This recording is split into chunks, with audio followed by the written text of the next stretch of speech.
Hello, everyone, and welcome back to This Week in Guns, powered by Second Amendment Foundation and brought to you by Patriot Patch Company, VZ Grips, MAF Corporation, and Primary Arms. This show offers commentary on all of the latest firearms industry news, information, and buzz. I'm your host, Matthew Larosiere, and I'm joined again by, well, this time, a series of rats. I think that's good. It's me. If I had a soundboard, I'd do an echo where all the rats say hello at once.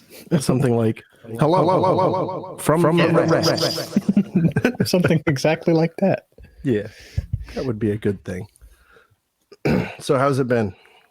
It's been pretty good. It's been busy and tumultuous. I think that's the word. Yeah, terramulous? That's a terrible. I believe the word is actually tiramisu. Tiramisu. Yeah. But so, yeah, we've been gone for a while. I have a good excuse. I know I do this often, but not usually for this long. So, of course, I was representing CRS Firearms, Matt Hoover, in the auto key card trial in Jacksonville.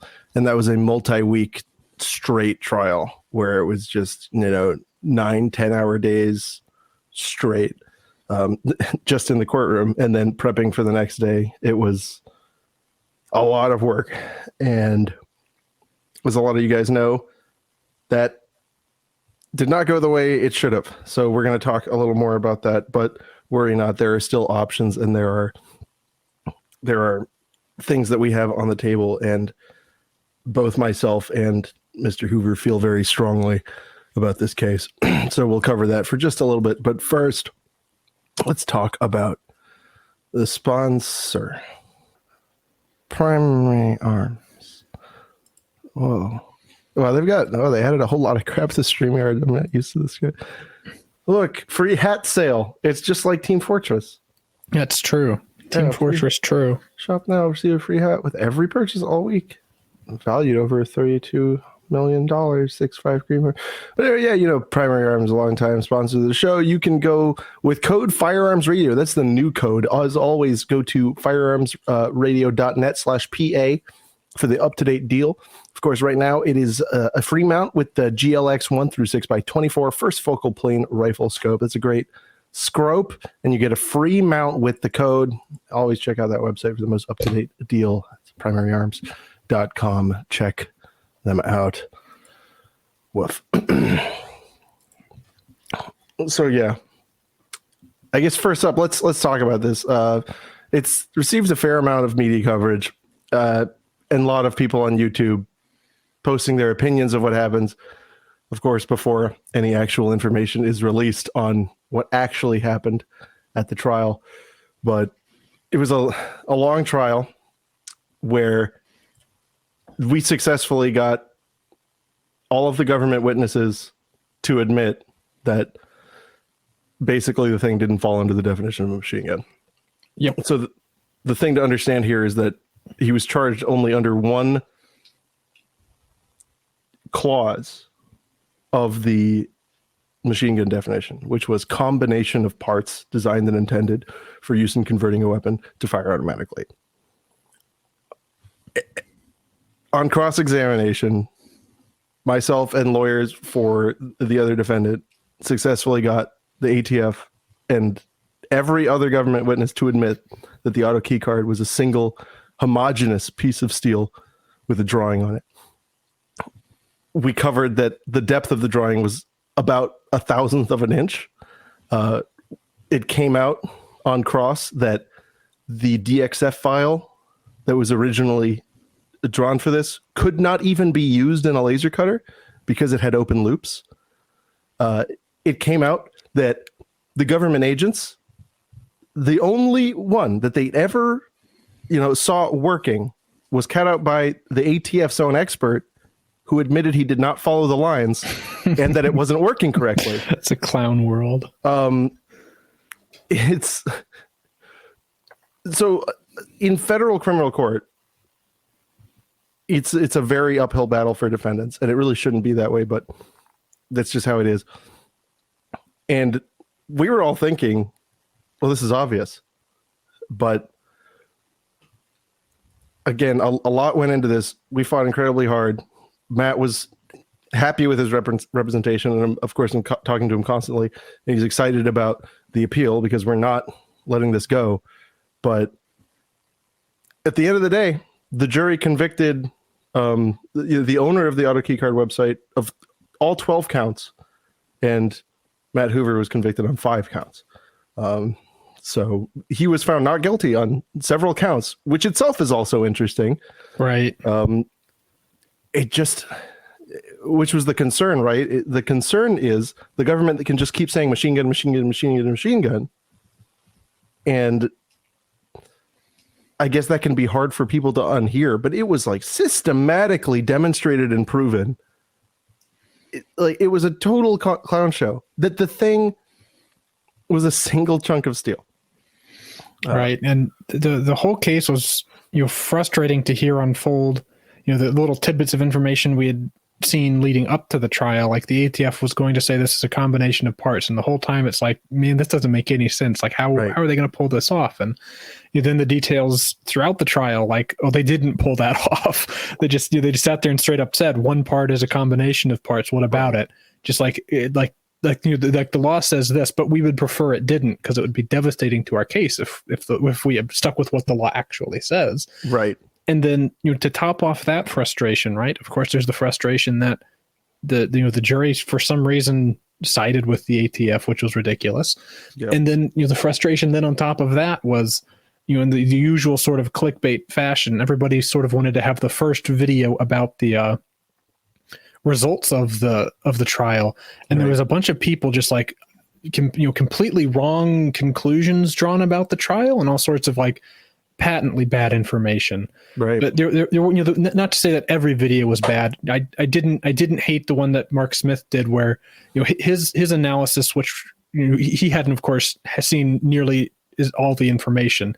So some of what he was doing was speculation, but I think he was correct when he made the analogy of, effectively what happened here is if somebody was selling a paper cup and they were saying, oh, this paper cup is a machine gun, you can put it in an AR-15, it'll totally work as a machine gun, even though there's no way the paper cup can fit in an AR, even though there's no way it would work as a machine gun possibly, because you said it could be, and because some ATF agent could cut along lines that weren't even the lines drawn on this paper cup and then make it cause a gun to malfunction because you said it was a machine gun, therefore it's designed and intended, which is just insane. It's because I think we've talked about this before on the show, that if the definition of machine gun is going to include things that can't fire a bullet, right? They're things that aren't firearms. Right. They're not capable of firing bullets, and they're not even frames or receivers for that weapon. That certainly it should have to be things that are actually capable of converting something instead of something. It's separated out. The statute is separated out into very specific subparts. Right. So when it's talking about something that is not a firearm or a frame or receiver, it's talking about like there's 2 clauses. One is a single part, designed and intended solely and exclusively to cause a weapon to function automatically. And then there's the other one, which is a combination of parts designed and intended. And I fought passionately over this. There's no way a homogeneous piece of steel. It's not a combination of parts. It cannot be more than one part. Can't be. And the fight that we were having was basically the other side's argument was that one object can be multiple parts. It's like, well, yes, but the object wouldn't be homogeneous, right? Like when you think of like a music box, right? That's one object, but it has multiple parts in it. And this was, you might hold it in your hand, but there's screws and things holding it together. This is homogeneous. It's like it's raw stock, right? It's like it's a bar of aluminum. It's literally in this case like a flat piece of sheet metal. A bar of aluminum is no more an M16's receiver than this card was a machine gun by any means.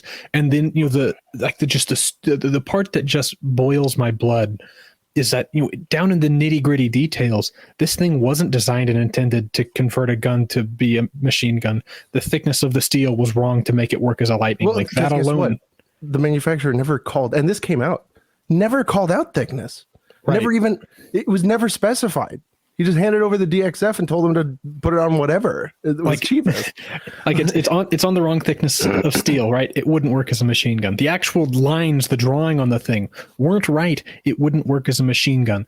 And it just infuriates me that the ATF can stand there in front of a jury and be like, yes, this thing that was designed and intended to be a machine gun, which actually wasn't. Like the only design and intent they can point to is the fact that they were like sort of tongue in cheek about advertising it sometimes. Right. But you can like if you tongue in cheek advertise a paper cup, does that make it a machine gun? Because I don't think so. It can't work that way. You have to materially alter the thing that's actually sold to make it one. Right. It's very, very frustrating. And from everything I've seen and heard so far, it seems like an extremely strong case was made for appeals during the trial. Because, I mean, especially if like you get the government's witnesses to come right out and say, like, no, this didn't actually work as a machine gun. No, this didn't. No, I didn't actually cut along the lines. And like they didn't recover in all of the resources they spent traveling around the country recovering these things. You know how many they recovered that were actually, cut out and manufactured into something? None. Zero. But they found one guy who worked at a tool and die shop who even, and this is one of the questions I asked of the ATF's, expert who had manufactured one to his own drawing, right? These are lines. There's lines on here, and these lines have thickness, right? And he was like, well, yeah, of course. I said, so how did you know where to cut? On the outside, inside, or along the middle? And you know what his response was? I followed the line. Huh. And then the guy who worked at the tool and die shop was like, oh no, of course. Who tried to make one of these, that one of their witnesses says, I cut to the outside of the line first. It didn't do anything. And then I cut to the center of the line and it didn't do anything. And then I cut and obliterated the line and it didn't do anything. And I mean, it's because the thickness is wrong, right? Because like if you're familiar with how a lightning link works, it is like on the ragged edge, dimensionally speaking, it has to be very, very close to perfect in order to have a chance of working correctly. Because it's a very backwards way of making things work in the first place. The thing about a actual lightning link is that it's not really a two-dimensional part. Correct. It has to have a certain amount of flex, and they have to be tuned. Which tuned to individual disconnectors. Yes, and individual, because guess what? When these bolt carriers were made, when they were cutting them back, those were an arbitrary length. That wasn't really a mil spec, right? It was they just wanted to cut back the trip on the back of the bolt. Cutting it back far enough it wouldn't touch an actual autosear. Right? So this whole thing, anyway. I just figured you guys would want me to break the silence on that. Of course, my client authorized me to talk about it publicly, and we're going upstairs. There's no two ways about it. It's got to go upstairs. And I will tell you, he was such a champ about it. Is really, say whatever you will about that guy. He was a champ. When, he was really confident that he was going to be acquitted. And then when the verdict came down, he just looks at me and he says, well, guess I might get my name on a 11th Circuit case. That's balls. That's really big. But I will tell you, like, there's a human side to all this, and having to take his jacket and his keys and everything and get in his car to drop it off to his wife and young daughters.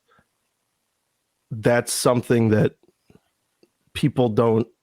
Nothing can prepare you for that. Yeah, and nothing can prepare you for that. And it's truly horrible what they're doing here. Because look, whatever you think about the auto key card, I think it's clearly not a machine gun in the law, but it's certainly not a machine gun beyond a reasonable doubt. You're certainly not on clear notice that this is a prohibited article. And the reason that it's incumbent on, and the reason we have the rule of lenity, which this entire thing spits in the face on, is because the human consequence of felonious treatment of an item is so severe. It's felonious treatment is for serious things like murder and arson and things. I don't see a moral justification for a guy who stands accused of talking about a drawing on a card to then be like, then his family's in a position where I'm giving them back their car. And I'll tell you, man, his daughter looked up at me and just said, "I miss daddy." Holy shit. Yep. Like, I'm never going to be the same. And I'm not going to stop fighting for him. And I mean, I can't believe just how much strength he's had through this whole thing, but it's horrifying.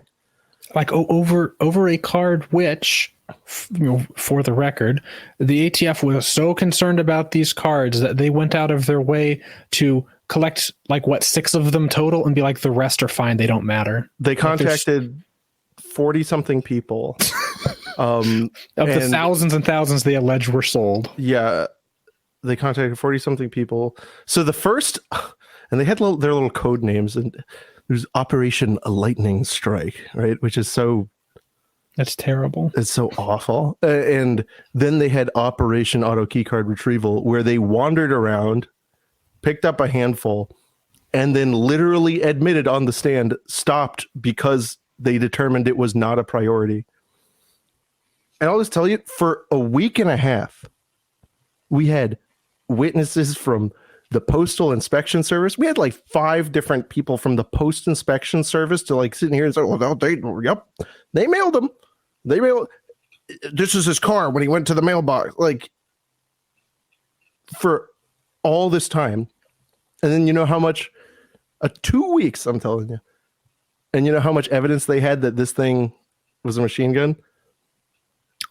It was the one video, right? The one video where it maybe shoots 10 rounds. 5. 5 rounds. There you go. 10-second video. No, without showing that the thing functions semi-automatically without it, and where the operator admits that it's malfunctioning, it's hammer follow, right, and that he didn't cut along the line. That. We talked about. I guess we'll get into it, because I've seen a lot of people sort of misunderstand the question of it was malfunctioning. A couple of places have reported now that, they made it work by malfunctioning. Mm-hmm. So with AR-15s, they can, AR-15s can slam fire. Early in the design, it was an actual problem. Right. So they resolved that by specifying harder primers for the military, and they also resolved it by making the firing pins lighter. And sometimes you can make firing pins heavier to avoid it. Sometimes you can make them lighter to avoid it. They found lightening the firing pin is what helped the AR. However, because it's still sort of on the ragged edge, if you chamber a round in an AR and then you jack that round out, you'll notice a little kiss, kiss on the primer where the firing pin did bounce off of it, just not with much force. So you can do in an AR-15, if you remove a disconnector from the standard AR-15 fire control group, it will do what's known as hammer follow, where the hammer follows the bolt home. That hammer will have a little extra inertia applied to the firing pin, which will give you a little bit bigger divot. So if you use extremely soft primers, or you use an extra heavy hammer spring, or maybe you lighten or heavy in your firing pin a little bit, you may get to the point that it's able to touch off a round as the gun closes with the hammer following. This is, of course, extremely dangerous, but can lead to a gun firing, as soon as the gun slams shut. Right. And so this is a malfunction, right? This isn't supposed to happen. And of course, maybe if you did it intentionally, there could be some conversation about whether or not that constitutes a machine gun. But it happening accidentally is a thing that can happen, right? Disconnectors can wear down if you've got a lower receiver, right? And if you've got a lower receiver where the pinholes were drilled somewhat incorrectly, you may have run into this yourself, right? I've seen it on Anderson lowers, cheap lowers and cheap fire control groups mixed together. It can happen. Hammer follows do. And so all the ATF managed to accomplish to do with this, this quote unquote lightning link that they cut out to their own dimensions, right? So this is them making their own cutouts on this flat piece of steel, right? The drawings on that don't even matter anymore. Right. It's just a flat piece of steel. They cut out their own lines. What they managed to do is, of course, these lightning links are meant to work with an SP1 bolt carrier, which is a way out of manufacture, something Colt made to make it so their guns wouldn't become machine guns. Right. And then people found a way around that, because of course there's always a way to do it with an actual lightning link. But with their cutout lightning links, it wouldn't actually actuate the auto keycard cutout lightning links, because the metal's too thin. So the ATF decides to use it's just all wrong. And right. And everything. This all came out on the stand. And guess what? He claimed to use an M16 carrier. Right. So there's just no conceivable way it was functioning as intended. And he said on the stand, was not functioning as a lightning link would be designed and intended. Right. So they ended up putting an M16 bolt carrier in a SPO1. We don't even see. That's the thing. We don't know what components were in this gun. It wasn't disclosed. They didn't show it clearly. That. We fought about that. Like all of these things, we fought over everything. But at the end of the day, all that got shown was them admitting that it was malfunctioning, admitting that they didn't follow the lines. And I made sure that in excruciating detail that how hammer follow functions, how a lightning link would function was shown. And that's still the result that happened. So it's a total, in my opinion, it's a miscarriage, and it's not over. That's 100% sure. It's it's ridiculous. So that's they induced a hammer follow, right? They went through all of these steps. And also they admitted, and I said, and how long did you spend doing it? And you blah, blah, blah, an hour. How long would it take for you to take the disconnector out? And a few minutes. It's like you can do it without taking the hammer out of the gun. Even come on, now. Exactly. You drive and even drive the that came out too. I said, wouldn't you just drive this pin halfway out and then it'd fall out of the gun? Well, that could work. Yeah, and then then it would be a machine gun. It's like I don't think that. I don't know. But there is that problem, right? The way the law is written, shoots automatically is one separate definition. So if they wanted to but that would be a very squirrely, weaselly, slippery way to publicly interpret it, which is why they've never done that. They've never publicly interpreted guns that way. Right. Except in there was one case, I think, from Washington where a guy deliberately took a disconnector out of a gun and then sold it to a guy saying, this is a machine gun. It shoots full auto now. Like, okay, idiot. Now you've stated some sort of intent. But I'm saying that's in a private, either in a letter ruling or in a criminal investigation, but not as far as malfunctioning, no. Yeah. Like this happening on accident, and it's just goofball, right? That they're going to sit there and say that you can take 40 minutes to cut out this thing to save yourself the 30 seconds of taking a disconnector out. Ridiculous. And somehow this doesn't make all AR-15s ever machine guns because we don't have to be consistent. Right. Exactly. Well, anyway, I promise I'll do more coverage on this. I also, and Matt has asked me to do a video of basically my closing argument because I scripted the whole thing. So I'll be able to reproduce exactly what the closing argument was so you guys can know what we argued, because there was a lot of Monday morning quarterbacking. Oh my God, it was so frustrating to watch. Yeah. I mean, no, that wasn't upsetting at all. All of the non-lawyers of Twitters that think they... if I see one more person saying, oh, you should have argued Bruin. If you just argue Bruin and it goes away. Yeah, it's not repeatedly and passionately. Not how court works at all. Yeah. And then, why didn't you just show this? It's like that's not how that works. Under what rule of evidence would I show that? How would I lay the foundation for, what witness would you use to bring that in? How would you handle It's very complex. People don't realize that it's complex and perhaps on purpose, needlessly so. No less than 5 experienced defense attorneys, all working and consulting on this together. I was asked to do a lot of the cross-examination specifically because of my expertise in the mechanics of these things. This wasn't a one-man show, right? This was a serious legal defense that was put on, and I think it should be very scary for all of you out there, and that's something that we need to get clarification in the law. This needs to be reined back, especially if you've got an FRT or whatever, right? You're that close to being railroaded for anything, right? Because FRTs are much closer to being machine guns than a flat metal card. Well, FRTs are more than one part, right? Oh my God, Anyway, let's move on. Yes. Next up. And the ghost gun. You got right? Oregon. That's where the trail is. I think they got dysentery over there. Brainworms. They passed the law that targets ghost guns. Their House is passed it heads to the Senate. Okay, right. But of course, I'm sure it will probably go through. Yeah, 3524 in the House. So yeah, this is HB 2005. It would prohibit manufacturing, importing, selling, or transferring an undetectable firearm. Which, of course, this might be a journalist not knowing how to read bills, but yeah, well, who knows? This would be punishable by 10 years in prison, $250,000 fine, or both. Prohibit possession of an undetectable firearm. For a first offense, there would be 364 days in prison, a $6,250 fine, or both. Second and subsequent convictions would mean 10 years and $250,000. Ban possession of firearms without serial numbers after September 1st, 2024. What the fuck?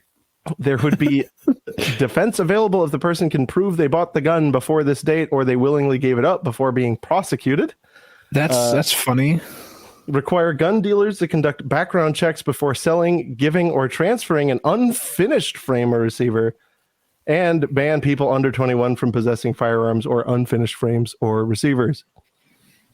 All of these ghost gun bans, they're like, they're of course I realize like there's a big push to focus on assault weapon and mag bans because they of course affect a lot more people, and there's momentum behind them. And I guess we got some of that later in the show. Yes, but I think the big focus from the gun rights groups is more there. But we already seen, I think it was Delaware's ghost gun ban get absolutely ravaged by Bruin. It got juiced. And so I think all of these sort of ghost gun bans are like complete fodder for Bruin. And I imagine they're just sort of wanting to, the gun rights groups are wanting to shake out assault weapon and mag bans first because they're sort of higher priority, however that works out. But, there's been a lot of places passing more and more ghost gun things, but like Delaware was in front of it was a Clinton or Obama appointed judge, and they were like, there's no historical tradition of serial numbers at all. Right. Like, that was good. No law in the U.S. recognized this until 1968. This is there is no tradition, and proof marks still wasn't a requirement. Proof marks are not the same as serial numbers. Oh, speaking of gun law challenges, I just got notice of appearance of attorneys for the ATF. Stephen Delabach, Merrick Garland, and the Department of Justice in our pistol brace lawsuit. So that's good that they finally decided to show up. But yeah, so I think the ghost gun laws are something that they're not getting enough attention, because what's the very, very, very core of the Second Amendment, right? Of almost any right? It's the right to do it with your own two stinking hands. Yeah, to do it. Or to even, if you are somebody who's very physically small and thus cannot imagine, making something, you have to include the right to acquire the means to exercise the right. And you have to agree that the purest way to acquire something is to fashion it yourself, right? It's like saying that actual pen on paper done by your hand isn't First Amendment protected because it's not. You didn't pay for a license of Microsoft Word, and there's not a serial number tied to that document. Like, come on now, come on. Yeah, we have a friend who likes to tie serial numbers to documents. But yeah, no. So I think that is something to watch. So keep an eye on this Oregon House. If you're in the Oregon, hey, do something about it, right? Your legislator, tell them to stop. Knock it off. Speaking about, I guess the last thing there on serial numbers, there is that, I think it's 922K challenge. Yeah, where there was the guy who was murdered someone, and then after getting out for murdering someone, they then had a firearm that they took the serial number off of, thinking that would keep them from being found out. I mean, reasonable. Then they were caught with that. And of course he got felon in possession charges, and that was upheld. But at the first level of appeals, the serial number challenge, the judge said that the federal government cannot, 922K is the requirement to have a serial number, and the prohibition on guns with defaced serial numbers. Right. So, the funny thing about that is, if that proceeds, and I think it's on its way to appeals now, but, if that ruling is upheld, then all of these state level bans saying that, you can't have a gun without a serial number are completely in-run by the fact that it's like, this gun had a serial number that was put there. I removed it. What can they say? What can they say? Federally speaking, like everywhere speaking at that point, nationwide, it's fine to take your serial number off of your gun. I deleted it. And so, the 3D printer will be sitting there running in the background of the cops looking at you like, so what's going on here? And you're like, well, somebody else puts numbers on them and I take them off. That's all that I need to know. Yeah, so the number get there? I'll say I don't like it. I don't like them. It's ugly. Yeah. All right. Next up, speaking of lacerations, look at my arm. I got a bandage. This is what happens if you shoot your 40 cal high power without VZ grips. I took them off for just 1 second, and would you believe I was immediately damaged? That's why 40 cal is snappy. Yep. That's why you should go to vzgrips.com and get yourself a set of the hyena brown lacerators for your 1911. You control snappy. Yep. These grips are really great. They're good. They keep you from hurting yourself. That's what happened with me. And you got all the different flavors. So go and buy 3 sets real quick for me. And if you do that, well, you don't have to buy 3, but you can buy it even just 1. Use promotional code this week 15 THISWEEK15, and you will get 15% off your order. Yeah, since 2003, the reputation, quality, consistency, and you can read all this stuff on their website. It's available on there. And I want to real quick check the clearance section. See if they got any neat miscellaneous. Ooh, effect military maintenance tool. You can maintain your entire military with that tool. That's true. I can't believe they made it so small. Yep. Where's the bat to hit them over the head with? So anyway, guys, vzgrips.com, promotional code this week 15. It'll be nice. All right. So, I mean, we've talked quite a bit about the Tyre Nichols murder. That's true. Here on this fine program. Well, we got the first set of results for the guy who hit him with a stun gun. No charge. Free. Did it for free. So yeah, the former. So of course he's not a cop anymore. The former Memphis police officer who hit Tyre Nichols with a stun gun during a traffic stop that preceded the brutal beating by other officers who won't be charged criminally. So this was the guy at the very beginning of the video, right? Who very aggressively and violently pulls him out of the car for little to no reason and then stuns him. Nichols' slaying was one in a string of violent encounters between police and black people that have spurred protests and renewed debate about police brutality. Of course, the other 5 were charged with second-degree murder. I don't know. What do you think of that? I'm not I'm unsurprised, which may be depressing to say. I'm generally unsurprised that he, as a cop, wouldn't get strung up on this, because in order to get strung up on something like this, being a cop, you kind of have to kill someone, or because it sort of was blatantly unnecessary force, and that sort of only makes it so they don't have a job anymore. It doesn't really mean they get in any trouble for it. Yeah. So he has to go work at a different police department down the road instead. Yeah, I'm sure that's what happens. Yeah. Hemphill, who was white, was the one that got off with no charges. Was fired February 3rd after an internal Memphis Police Department investigation showed he violated multiple department policies for his role in the January 7 arrest of Nichols, who died in a hospital 3 days later. The 5 other officers pleaded not guilty. Okay. I hadn't realized they'd pled not guilty, all of them. That's gonna be fun. Well, I mean, what else are they gonna do? I guess plea out to something like, it was manslaughter and not murder. Plead down to jaywalking. So yeah, that's something. We're certainly going to keep an eye on that one. It's becoming more often that it's made a public spectacle when the police, violently victimize Americans. But it's still not very often that the policeman get to go to the special cage that they want us to go to for everything. So, special cage for policeman.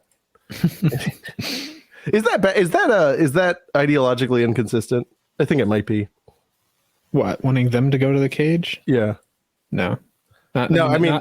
Specifically not in the case of murderers, but if I have a general and non-particularized desire that all of them go to the cage, is that ideologically inconsistent? It depends. So the way that I would want to square that is, the question of if all cops are bad or whatever. For me, it's one for the ages. For me, it sort of ends at, think of how many examples you've seen of cops, using their station to stop something that they see that they know is wrong. It's like you're a cop that believes in the Second Amendment. How many ATF field offices have you raided? 0? That's odd. If you're a cop, right? Cops have jurisdiction. Cops have jurisdiction to at least do something about it, right? I mean, sometimes they nailed that one who was stealing wine. But he was stealing wine, right? Yeah. Like you're a cop who thinks that pistol braces are protected by the Second Amendment or whatever, right? You think the pistol brace rule is wrong. How many ATF field offices have you cordoned off, or cops have all sorts of insane powers, right? Like they can do close off all of the streets, close off all of the streets and make it impossible for the ATF guys to get to their desks. Rezone it rural and then fine them for the building. Right. It doesn't even have to be malicious, but if you wanted to be a little bit malicious, like arrest them for conspiracy to violate people's rights or whatever. So until interesting supremacy challenges, though. Yeah, but you know what? That's for lawyers to figure out. It's not for them to figure out. Like it would be a fun thing to figure out. like you see cops act with wild abandon when we're the targets of their wild abandon, and they're like, oh, lawyers will figure it out down the road. Yeah. Like, see, I want to see qualified immunity in a government versus government case. Yeah, no, it's like, let's see how far this 1983 action can go. And so that's a sort of my thing there, is that insofar as they have station to be able to stand up for people's rights, they very often don't. And if this happens once or twice, then whatever. But if it literally never happens in the favor of the people who are being victimized, then that makes you complicit with the abusers. And so if you get to a point where you generally want you generally want to view cops as being a complicit with badness, then wanting to see them put in the cages that they would have no problem with you being put in doesn't seem so bad anymore. Yeah. The other, and so just to kind of touch on that before we get a bunch of undergraduate pre-law majors in the comments talking about fuck you guys. Fuck you guys. Fuck you guys. The general rule would be,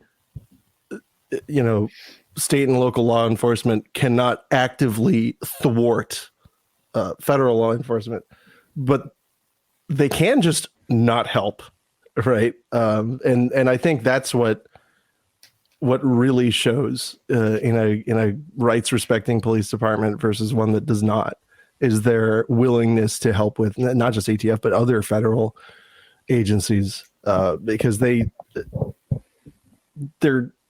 capabilities are very limited when they don't have local law enforcement doing the groundwork. And not helping them is one thing. Not helping them and being very, very public about it is in the rare cases when that does happen, needs to be as visible as possible. Like, just put out a press release, right, and talk to your journalist pool, media pool, or whatever, and be like, yeah, we're not helping the ATF because we think that they're wrong. You know what would be like a big cash money thing that a police chief could do? It's like every time they got a letter requesting help in investigation or something, they posted it on the police Instagram and just put meme stuff on it. More of this, please. We need. They're just like, stop calling us. That would be very 100% cash money, and they'd be completely within their rights to do that. And that particular cop in that particular instance, you don't get to go in the cage. You get to be out of the cage. You have to keep doing that. Yeah, no, you got to keep doing that. You got to keep doing that. And I mean, the first sheriff that does that, the first elective sheriff that does that, I promise I will donate to your campaigns for the rest of your life. So shoot me an email with proof. But all right, next up. So I think this is the third time there's been a major challenge to California's 10-day purchase waiting period.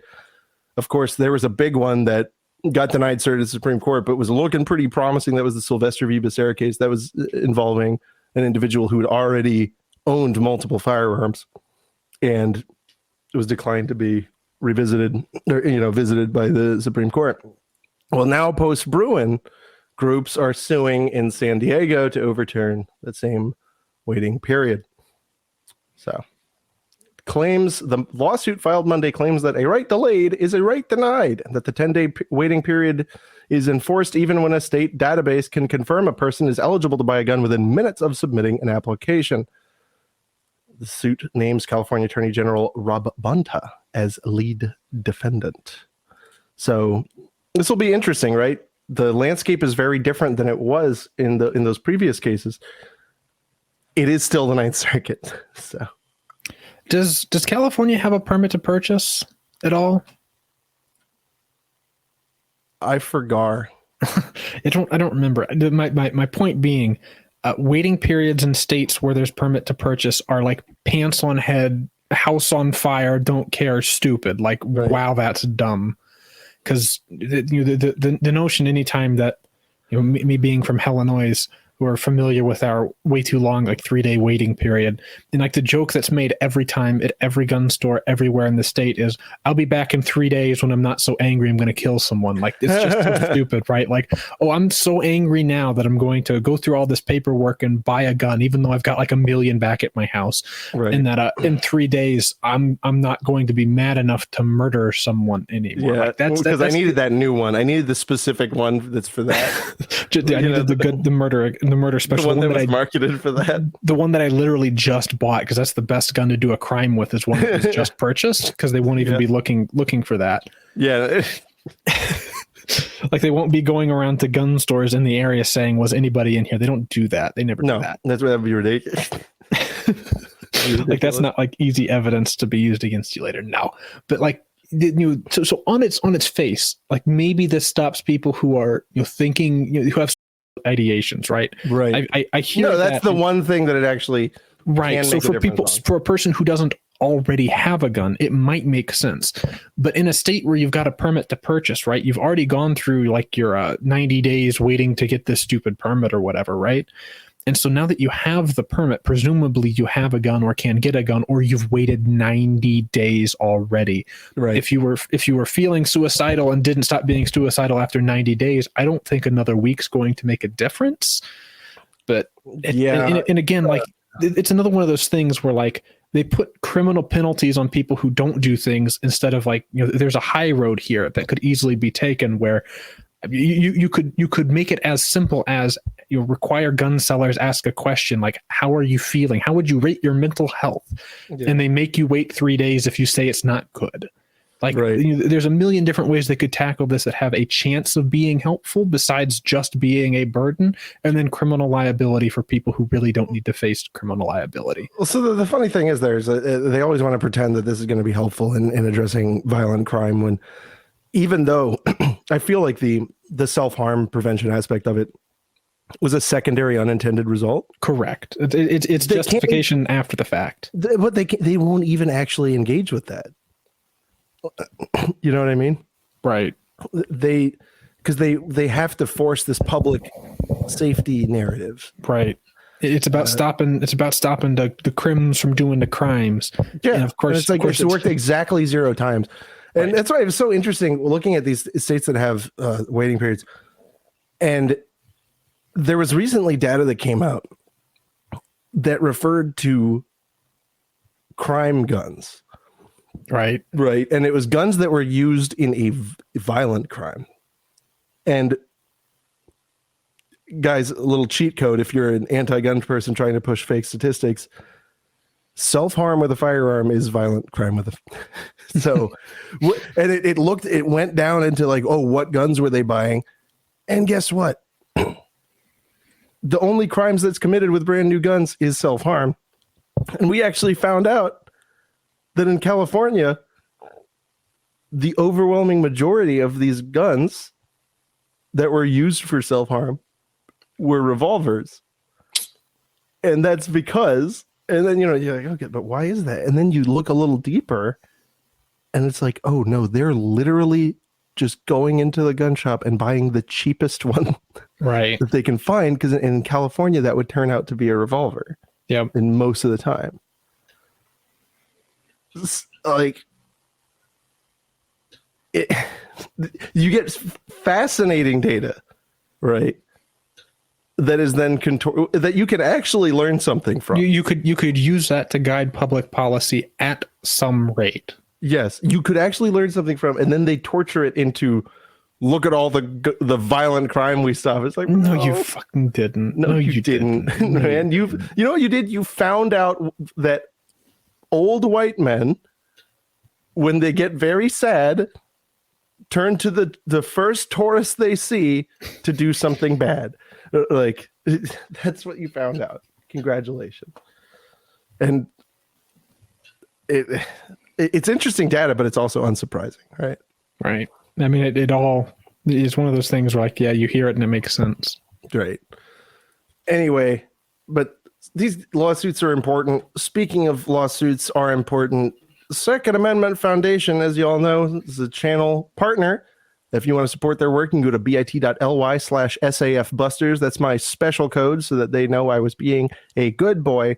But for real, guys, you might want to check them out. They're a good group. For nearly 50 years, the Second Amendment Foundation has been fighting for your Second Amendment rights, having been involved in over 250 cases with an active litigation load of over 40 lawsuits. That's a big load.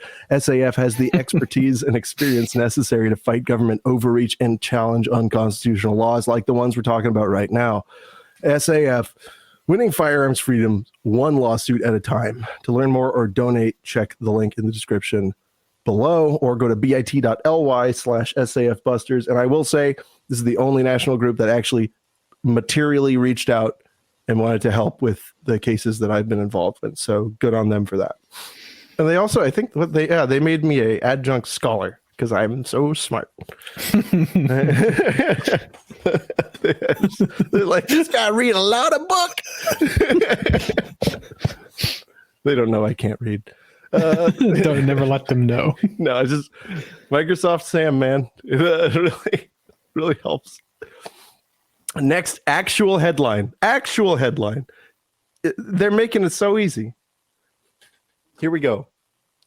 I'm going to read it. I'm going to put it up. Colorado's gay governor signs gun control bills into law in wake of Club Q shooting.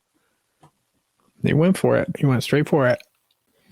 Yeah, they know we're going to put the emphasis for some reason. It's like, are we treating them like normal people or not? Like, you know, why? But anyway, make up your mind. Yeah, make up your mind. You can't have it both ways unless they can. Then okay. Yeah, in which case, fine. I'm going to keep treating them like normal people and not call attention to it every 5 seconds. As the U.S. continues to grapple with gun violence, Colorado has joined several other states in passing gun control legislation. The state's out Democratic Gov. Jared Polis signed 4 such bills on Friday, 5 months after the massacre at Club Q. I do also love how every single gun control event has to be measured in time from a mass casualty event. Yes.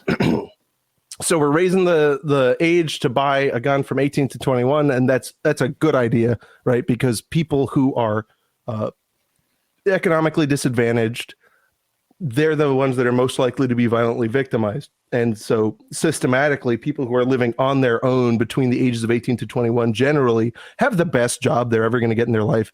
Yeah, they're making like 7 figures at least. Yeah, 7, 8 figures, and they're going to be living in the best neighborhoods. So they do not need to have the guns. We need to save the guns for us older people. Yes. So this is a good step. It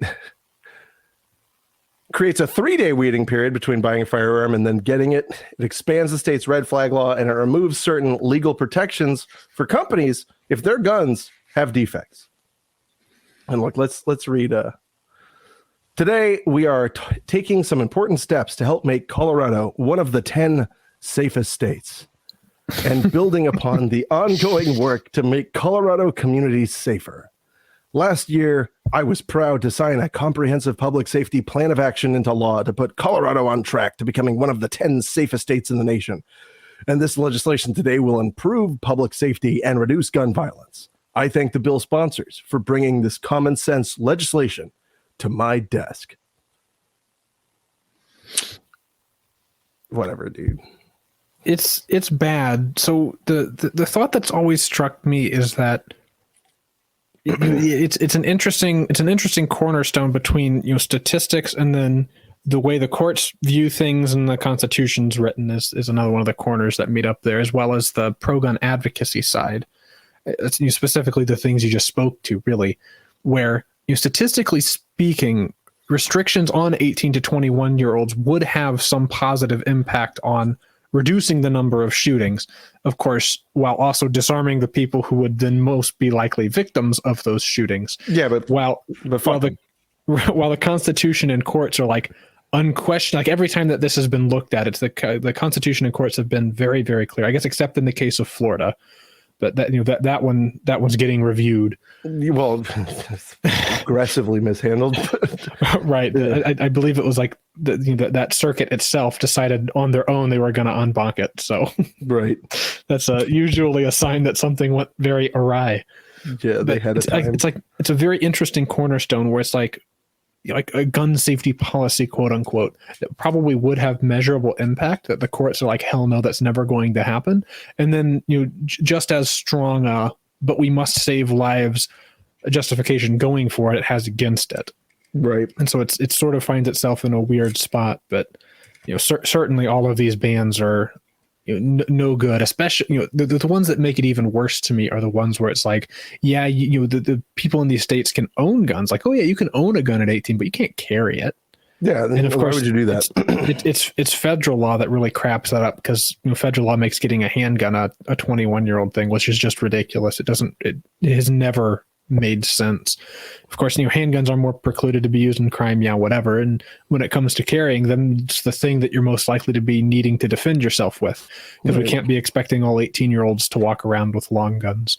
And the Supreme Court has said a bunch of times now that states have to allow either concealed or open carry to be an option, and eventually they're going to have to square that reality with with these up and coming rulings and after Bruin, where they're like, yeah, 18-year-olds have a right to keep and bear arms.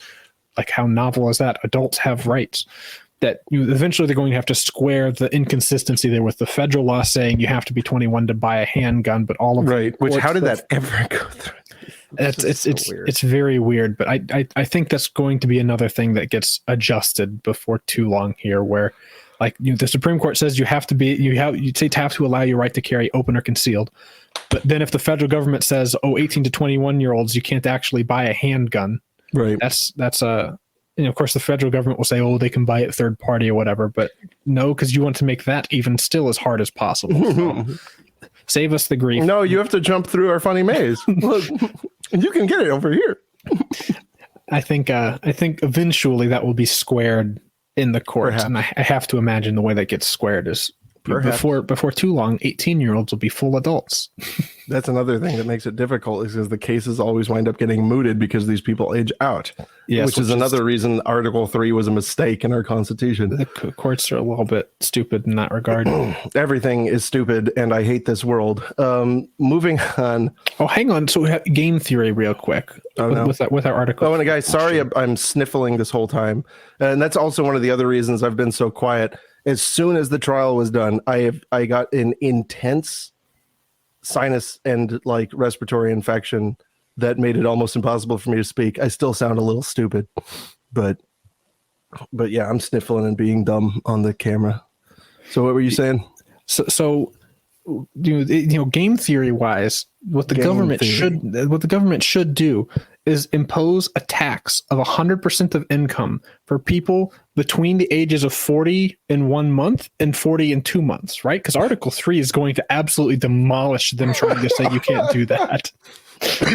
That's what I'm game theorying this for us side, right? Our side. I'm not giving this to the government, because what a state government needs to do that wants to demolish Article 3's utility, a state government needs to impose this law and then have it get challenged, right? Because it lays Article 3 more or less on its face bare for how stupid it is, right? Or say that it's legal to murder people between the ages of 40 in 0 seconds and 40 in 1 second. If you nail that window in time, it's perfectly legal.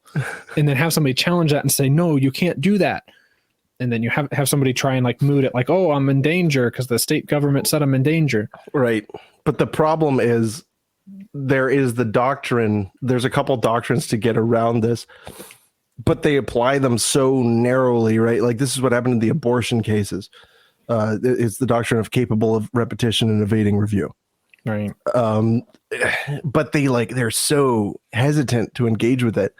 I think that I say this all the time, standing requirements are just far too stringent. I think that and lawyers and law professors will say, oh, but then there will be a flood of litigation. Everyone will be able to sue for any reason. Well, guess what? Who cares? Who cares? And also, one, who cares? Two, nothing actually stops you from bringing the lawsuit when you lack standing, which is like half of the cost of the lit. So, if you're defending, it's getting rid of it, assuming it doesn't go all the way, right? Most things settle out, but it wouldn't be that big of a deal.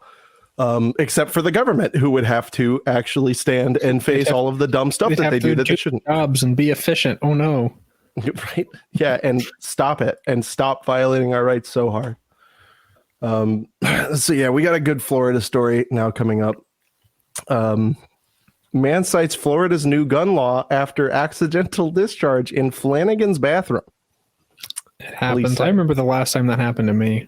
Yeah, this is a man who may have nearly shot off his wang in a Flanagan's bar bathroom in Surfside. What an opening. It starts. Allegedly tried to justify carrying his pistol without a license by citing Florida's new soon-to-be-implemented permitless carry law. Oh, that's right. That's right. So yeah, he didn't know that it wasn't actually in effect. It doesn't take effect till July 1st. Why did they put the most horrible ads on these things? But yeah, so this Flanagan blunder is actually one in several incidents of people firing guns by accident in the Miami area restaurants. So on April 25th, a man suffered life-threatening injuries after shooting himself outside a restaurant at the Dadeland Mall. The incident was proved to be an accident. In late February, an off-duty Miami-Dade police officer's gun went off. Look how they word that differently. No, yes. He tagged himself while he was dining at Sushi Maki in Coral Gables.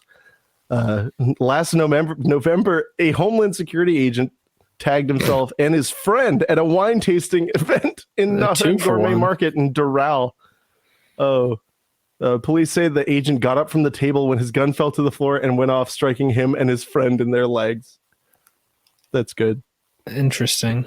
That's interesting. I mean, poor friend, but whatever. All right. Speaking of poor friends, you should become poor by spending all of your money at the MAF Corporation. MAF Corporation has nice things. They got all the stuff. We've talked about it many times. You got the promotional code FRN. It'll give you a discount. There is a new thing for people who are, a serial number tag that can be engraved with whatever you want and inserted with a heat set. That's a cool one. Some people got to do like the form one or whatever they're going to do. It's available. It's only $15. Comes lasered and engraved. And then there's other things. Go check it out. Emergency handguard liquidation is available for sale. We got the t-shirts. We got, the vending machine. We got the Magic ATF ball. Go to the website, maf-arms.com. Promotional code Foxtrot Romeo November. And be sure to subscribe to the MAF Titter Bird to find the new deal. New deals. All right. All right. It's your time to shine. That's true. We got an article by our friend Jonathan Crump, Mr. Jonathan H. Crump, famed artist on YouTube, painter. Federal judge blocks Illinois assault weapon ban. You want to take it away? Yeah, the fudge did it. So we more or less knew this was coming after after at the oral arguments. Yeah. The judge was making up arguments on the fly. We knew that the state was in trouble. But so the injunction did finally come down. It came down. Of course, I guess I'll give a number because I don't know when this will be uploaded exactly. It came down on the 28th of April. And so gave us a freedom weekend. I know my local gun store was like line out the door. Most local gun stores around the state, depending on where's local to you, was a similar stories that I'd heard. Like, gun stores stopped letting people get in line at noon because they knew paperwork was going to take till the end of the day, which is just crazy because people were waiting in their cars and taking numbers and like just a crazy thing. And people were selling out of ARs and you couldn't find mags. So they knew there was a run on guns, which is kind of fun. And of course, Palmetto State Armory let orders come in, these sorts of things. So lots of guns being sold. The judge handed down this injunction. It enjoined most of the things that were implemented in this ban, but not quite everything. So like the red flag laws being able to be extended a year is still in effect. Not that the state police are going to start using red flag laws. They'd just prefer people shoot places up whenever they're referred to them. But the assault weapons and magazine and 50 caliber also part of the bans are enjoined for now. The state, of course, didn't like this. The state immediately rushed to ask the judge to stay this injunction while they're, because they announced their intent to appeal, and they asked the judge to do a stay of this injunction while they're doing their big appeal to the circuit court. The judge responded to that this morning, the 3rd. Now, he responded to that on the 3rd and said, I'm going to give the plaintiffs a week to respond to that. To respond to the state saying that they want the thing stayed. And then the state broke the federal rule of procedure and has now asked the Circuit Court of Appeals, for an emergency stay on this injunction, which is like very improper. You're not really supposed to break the federal rule of procedure. Like whenever you ask one judge for one thing, you're not supposed to go ask a different higher judge for the same thing. Like you're supposed to wait until you get an answer for the first question you asked. But the state doesn't actually care. They're just going to break the rules and do what they want. But the thing that they actually asked in this emergency in this emergency request is very interesting. So if you remember before, we sort of talked about way back whenever the lawsuits were first getting going, the state said that there's no functional difference when it comes to the constitutionality of an AR-15 and an M16. So being a semi-auto gun and a full auto gun, they said that it's the same. They're both designed for warfare because semi-auto is like, it's not constitutionally distinct from full auto in that regard, which was a very bold thing of them to say. Well, now once this injunction comes down, I'm sure what the state is sort of realizing is, we did an oopsie. And so now they're running a big oops. Now they're running screaming to the circuit court, and the thing that they're complaining about is, well, we need this emergency stay because this injunction poses a serious threat to federal machine gun regulations. Like, yeah, idiots, whose fault is that? You absolute buffoon! Oh well. Look what you did. You are the ones who argued it's not constitutionally distinct. Why don't you lay down in this little bed that you've made all nice and cute and go to sleep? What a nice bed. I think I'd like to cuddle up next to you, government. They're like, what are you doing?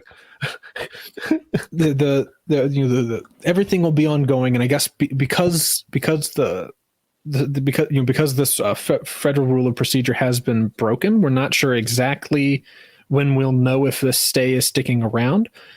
On the 8th of this month is when the judge who issued the injunction is set to rule on if he will grant this stay in light of appeal.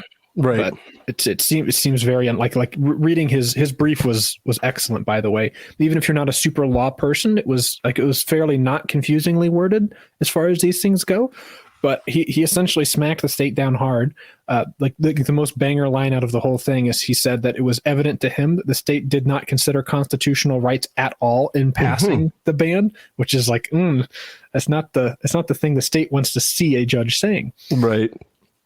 And so maybe the state didn't think they'd get smacked down this hard, but they're like sort of doing a chicken with its head cut off, run around dance, like panicking so quickly getting to the court. And some of that may have to do with the fact that they're worried that this massive run on guns that's happened since the injunction dropped is not going to play out well from them from a standpoint of because another thing that they've been trying to hang their argument on is that sales numbers of AR-15s can't possibly be used to actually tell you how common they are, which is insane. Because it makes perfect sense. Is there a better metric? I don't know if this makes sense to me, I think. And so they're kind of off the rails in that regard, and I'm sure they're now afraid that they've hung a lot of weight on that argument. And I'm sure they don't want to see sales numbers be 100,000 of these things sold in a weekend isn't going to go well for them. Like that's it won't really make bad. a difference. I don't think. And so it's certainly exciting, and there's more updates to come. But for now, the big bad parts of the ban are in. I spent an unhealthy amount of money over the weekend. Oh, really? Yeah, ordered some magazines and stuff just out of principle, and then there were a couple websites that wouldn't sell threaded barrels even because the nitty gritty of the ban was really bad because much like Washington's ban that they just passed, it bans parts that could be used to make something into an assault weapon. So a threaded barrel on its own, a trigger for an AR-15 on its own, right. And the ultimate weakness, or I guess flaw, of the Illinois ban, which is something that I pointed out to you well before the ban passed, but didn't want to say publicly. I didn't want to point out the holes in their ban. The high capacity magazine thing includes a magazine that you can put an extension on. Right. They didn't exempt magazines that are permanently affixed to non-assault weapons. So a Remington 870, all of them can take magazine extensions that cost like $20. Amazon sells them, right? Yep. Every single Remington 870 is a high capacity magazine on its own. You cannot use a Remington 870 to hunt on state land or land that's otherwise open to the public. They banned hunting with Remington 870s. It's insane. And so that was fine. Sort of like, that was one of their ultimate flaws, is like there's like 40, 50 million 870s in the country. There's a lot of them. And they have now said that nobody in any state can have them anywhere in public. It can only be at private, closed to the public shooting ranges. And so they messed up other things that bad in the ban. But like the 871 was like, as I was reading through the ban, I was like, well, hang on. Oh my God, they've inadvertently banned the 870, these fools. And so, that did come out in these court cases. I think it was Todd Vandermine, who's got a YouTube channel. If you guys want to check it out, he's stays up to date with these sorts of things. His videos can be a little bit hard to watch, a little bit rambly at times, but he does have all. I don't know what that's. I've never done a rambly video. Yeah, we don't do that here. We haven't been going for an hour. No, but he's got all the information on a timely basis, and his YouTube channel is Freedom's Steel. Whoa! It's a picture of a bulldozer because I think he's building a shooting range. It looks like he's building a shooting range with the shape of the earth he's moving with his bulldozer. That's fun. He's a pretty cool guy. And you can keep up to date with stuff on Illinois wise if you want play by play. He does play by play. All right. Cool. Sweet. Last up, Patriot Patch Company. It's patriotpatch.co. Patriot Patch is custom designed patches, apparel, and accessories for any freedom-loving individual. And they're a good company because they keep getting banned from social media. You can join the Patch of the Month Club, and this is cute. The May exclusive. It is foolish and wrong to mourn the men who died. Rather, we should thank God such men lived. Don't be sad because it's over. Be happy because the M1 carbine happened. You're gonna get canceled for that one. Wait, why? that's the Rhodesia thing. It is. I mean, no, it's not. Yeah, I mean, that's a general thing. People attribute it to Rhodesia, though. They do? Yeah. Like that's where I learned it was on Weekend Gun It specifically. I think you're the one who's thinking about Rhodey stuff. Yeah, it might be.